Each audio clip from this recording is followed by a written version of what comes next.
The Church of Scientology is the famous or infamous American-born religion created by science fiction writer L. Ron Hubbard, and best known for its celebrity followers like Tom Cruise and John Travolta. The church claims millions of members here in the United States and around the world, in virtually every major city: London, Berlin, Tel Aviv, Johannesburg, and more. Scientology is famously litigious, with a phalanx of lawyers keeping an eye on journalists, writers, and media companies who set out to cover the church. But now that a number of high-profile and highly placed members have left and are beginning to tell their stories, we're getting rare insight into the inner workings of the church from Pulitzer Prize-winning author Lawrence Wright. His new book is called Going Clear: Scientology, Hollywood, and the Prison of Belief.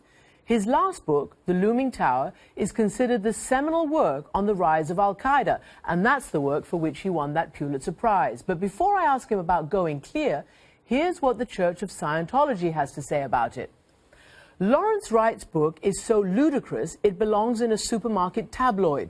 The book is an error-filled, unsubstantiated, bigoted, anti-Scientology book.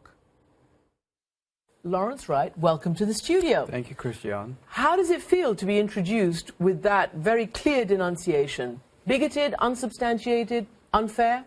Well, first of all, I sure hope we sell it in supermarkets. That would be great. I have tried to be as fair to the church as I can. And I've interviewed more than 260 people, most of them Scientologists or former Scientologists. Many of them have been at the highest levels of the church and at the highest level of their spiritual ladder. So I think I've spoken to the experts. You called your book Going Clear. Right. What does that mean? Is that the heart of the faith? It's the essential idea. It started in Dianetics, a book that Hubbard published in 1950, in which he stated that there are two minds in our bodies. One is the rational thinking mind that is a perfect computer. It remembers things flawlessly. And then there's another mind called the reactive mind. And it's full of the fears and neuroses that control our behavior and cause us to do things wrongly. And those things come from experiences we've had in the past, even in past lives. And if we can bring those things to the surface, those memories, and purge them of the power they have over our behavior, then we eliminate the reactive mind and we go clear. Your subtitle is The Prison of Belief. Right. What do you mean? What is Scientology? Is it a prison? Is it a religion? You know, you and I can talk about religion, but there's only one organization that makes the distinction, and that's the IRS. And they determined in 1993 that Scientology was a religious community. That obviously came after a huge amount of effort by the Scientologists. And indeed, we have some video that shows the current leader celebrating many years ago when the IRS made this announcement and this decision about Scientology. The IRS issued letters recognizing Scientology, and every one of its organizations has fully tax-exempt. The war is over! The war is over. I mean, it really is an us against them sort of attitude. You know, when that happened, the church owed $1 billion in back taxes. It had decided not to pay its taxes, and it didn't have $1 billion. This was an existential moment for the church. And so in order to save Scientology, David Miscavige, the figure you just saw, the leader of the church, launched 2,300 lawsuits against the IRS, individual agents. They hired private investigators, according to my sources, to follow individual agents around. At conventions, they would see who drank too much, who was fooling around on the road. And all of that is part of the deal that the IRS made. Those lawsuits were dropped, the private investigators were dropped, and the religious exemption was granted on whatever merits.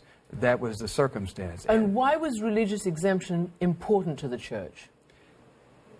It could not exist without it. You know, instead of owing $1 billion, they paid $12 million. And since then, the unbelievably great protections of the First Amendment of religious freedoms surround the church and all of its practices. I'm not questioning the beliefs of the church. It's the behavior inside the organization. Did you talk to husbands and wives, parents and children who had been separated? Oh, yes, and I mean, there were a lot of tears in this story. The number of people that have told me about family members that have turned against them, that will never speak to them again. The fear that I've detected in my sources about whether they should talk to me, because what's at risk is their relationship with the people they love the most. And they want to talk about it. And many people did talk about it, placing those very relationships at risk. This is the response about the separation from family members. The church encourages and helps its members to have excellent family relationships, whether their relatives are Scientologists or not. Family members of Scientologists are always welcome to visit the church, to meet other Scientologists, and to have their questions about Scientology answered. I would like to introduce them to the hundreds of family members that are unable to contact the people that were closest to them. I'm talking children and who have been separated from their parents, husbands from spouses. It's a broad and terrible program.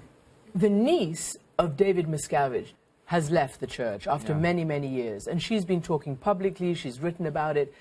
Has that affected the church at all? Jenna Miscavige Hill and others founded a website called ex-ScientologyKids.com to talk about this phenomenon of family members being forcibly separated, and also of children, the exploitation of children. I think it's been a disaster in terms of public relations for the church to have people that are close in to the founders and also to David Miscavige actually publicly turn their backs on the church. Not so much against Scientology, but the way the church is being run now. Well, let's talk about the powerful adherents and the very famous ones. Tom Cruise, John Travolta. I mean, you can ask for hours why this is attractive to them. Right. But beyond that, do you think they have a responsibility to, I don't know, what is their responsibility?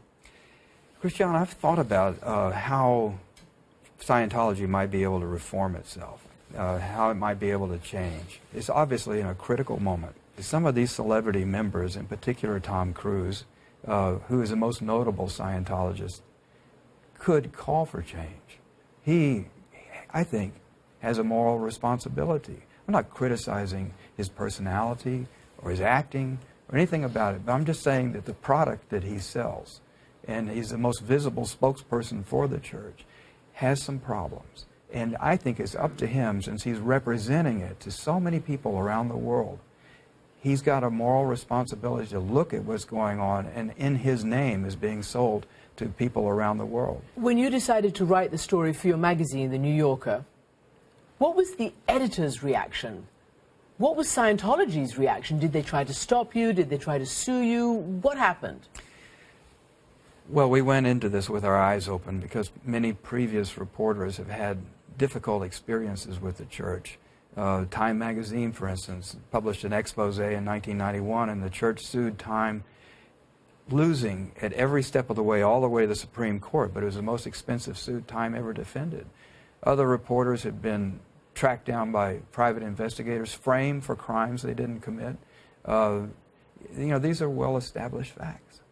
And so we looked at that.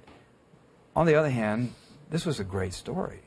This was a really interesting phenomenon, and we wanted to do it. But we do it very carefully. Have they come after you? Have they tried to sue you since the book has been out? No. You know, we've had a number of stern letters from attorneys from the church and some of the prominent people mentioned in the book. But in this country, you know, we're protected by the First Amendment, as is the church. But you just said they lodged many, many lawsuits. Yeah. Well, I think that in order to sue me in this country, they have to prove actual malice, which means that I deliberately misrepresented the facts in order to smear the church, and I have not done that. So now you've written the article, you've written the book. After doing all this work on Scientology, after really immersing yourself in it for so long, what is your conclusion?